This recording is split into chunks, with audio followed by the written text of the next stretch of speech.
walk us through this right here, because if I look at this, I could play a snippet of the video later on, if you don't mind me. No, But I don't mind. You have my permission. what's going on in this situation here? Yeah, right there, man.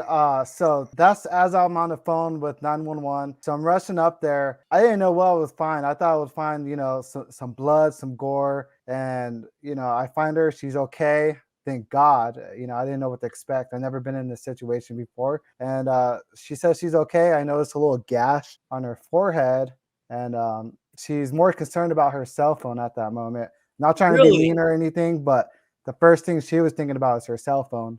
Really? Yeah. Wait a what do you think that was about, honestly? I was like, I guess he doesn't care about what's going on right now. Like you're in a rollover.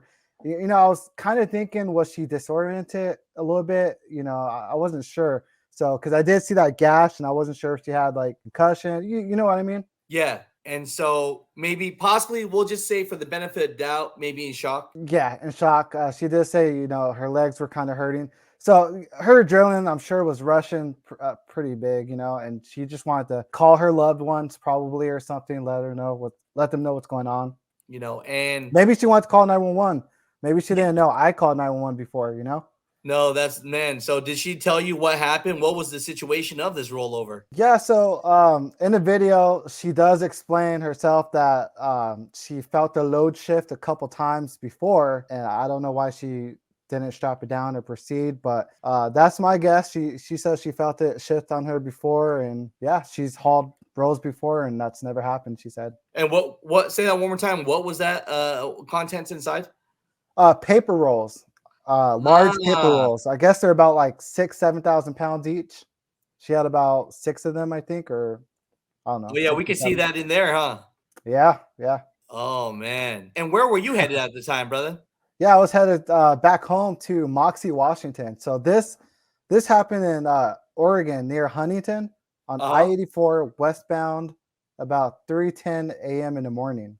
Wow. So you were just on your way doing your thing, Doing and my you just saw thing. her, and then you just kind of pulled over and called 911, make sure she was okay. Did you have to pull her out, or did you not want to touch her and wait for like? Nah, man, I didn't want to touch that at all, to be honest. I didn't want to get in a lawsuit or something. Like, who knows, man? People are crazy. I saw that she was okay, and she was kind of trying to kick the glass. And I told her, just wait. We have help on the way, and they'll be able to get her out.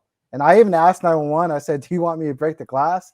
And she said, "You can hear this on the audio." She said, "Just do whatever we're comfortable with."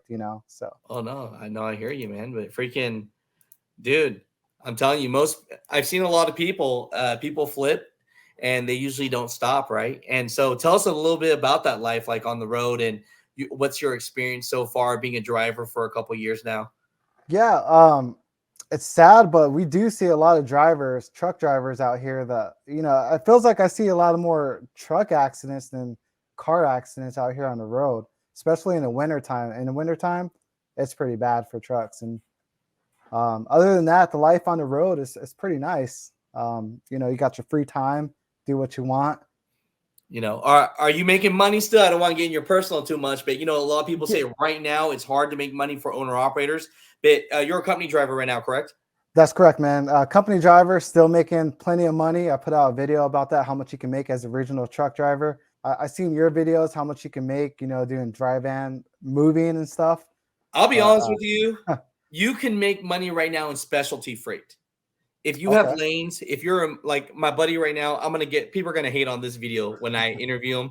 My buddy right now in the moving game with one truck, it has grossed, not net people, oh, grossed. what Okay. happened? But my guy with one truck moving furniture with a big bunk has not been home yet at all. So he's sacrificing his whole life for his family right now, has grossed over $800,000.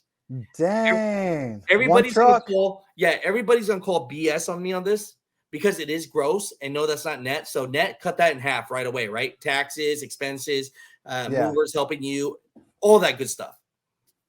wow, But to take home that type of money, it takes dedication. So usually I show sacrifice, man. yeah, the gloom and doom, Curtis. But you know what? I want to show some of my homies that have like heavy haul companies that are killing it. Some of them that, even though they are not specialty freight, they have direct lanes. So they're still making good money. So there are some people in a time when it seems like such a bad time Yeah. that they are making money. And yeah, everybody's gonna be like BS, Alex, BS, but I'm gonna have my guy and show his everything because I was a mover.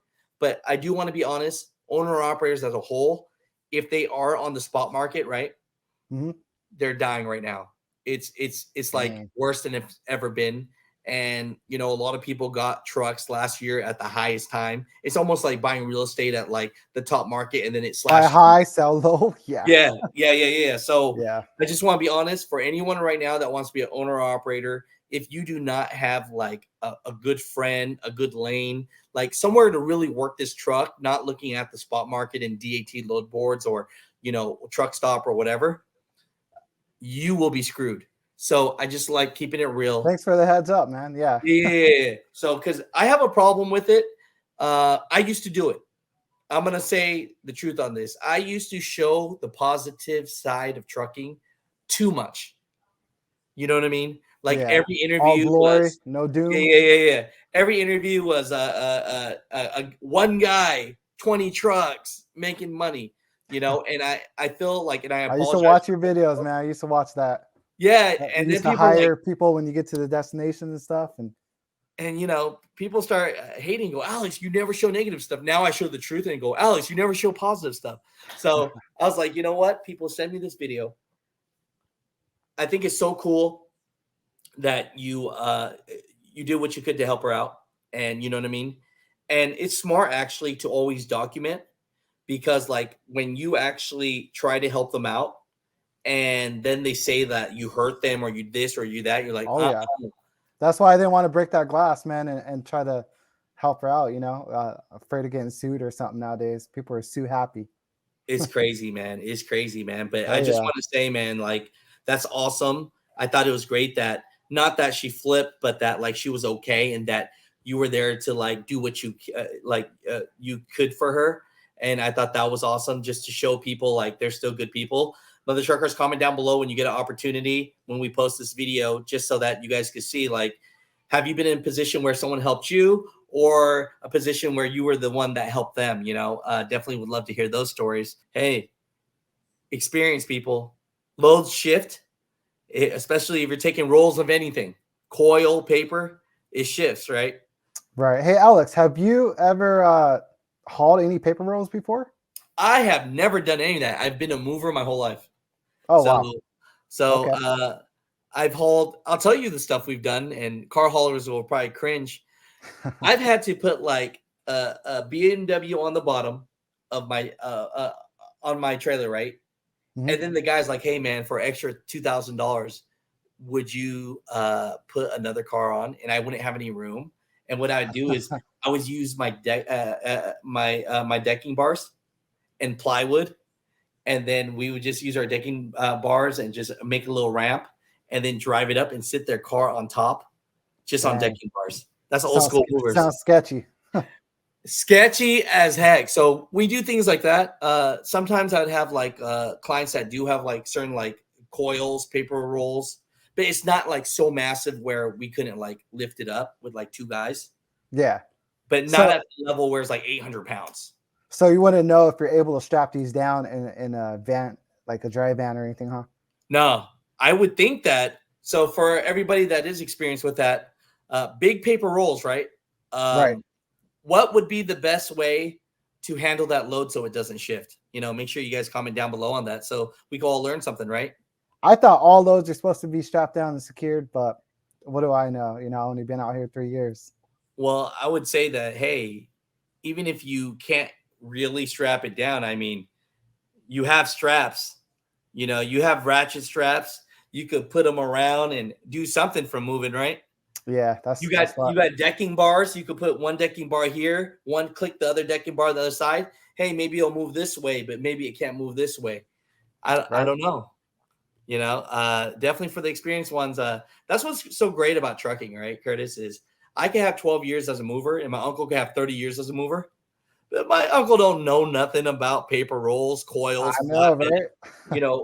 I laugh at the people that think they're experienced at everything. If you ain't talking about moving, and I wasn't the best mover in the world either, I'd have claims, things would happen. I can't tell you, you know. So that's what's Yeah, I cool don't about know. the industry. So many different things you can do. You know, flatbeds, like you're saying, moving Yeah. cars, all that. Yeah, definitely, man. But the best advice, the real advice, if you had a whole bunch of money sitting around, then maybe the next couple months, you know, when supply and demand are down, that means that inventory is less. No one wants it, right? So that means Right. that the price of used semi trucks will go down too. That's what I heard. They're going down right now as we speak. Yep. So it is going down. My partner owns. I have a lot of partners that own dealerships and stuff like that, and they're getting trucks for like way cheaper already. But then Nice. there's a reason for that, right? Because truckers aren't making a crap load of money right now. So that means there's less need for trucks. That means the price of a truck is going to go down. So my only advice is one, you got somewhere to work that truck, go ahead and buy yourself a truck, no problem. Two, if you got so much money that you could just buy a truck for cheap and then wait for the rates to go back up, then do it. But most people fall, I think, into three, right? Where they Yeah. need to work, they need to make this work, and they have not all their eggs in one basket, but pretty much all their savings to buy this truck. Don't do it. You will lose right now. You will fail. And I don't want you blaming me for that. You know, Right. Not responsible. not responsible, man. But yeah, it's a hard time for owner operators right now. Some are winning, but most, if you're just working off spot market, they're getting destroyed. It's a driver's duty out here on the road. You know how it is. You want somebody to be there for you, help you out if you're ever in that situation.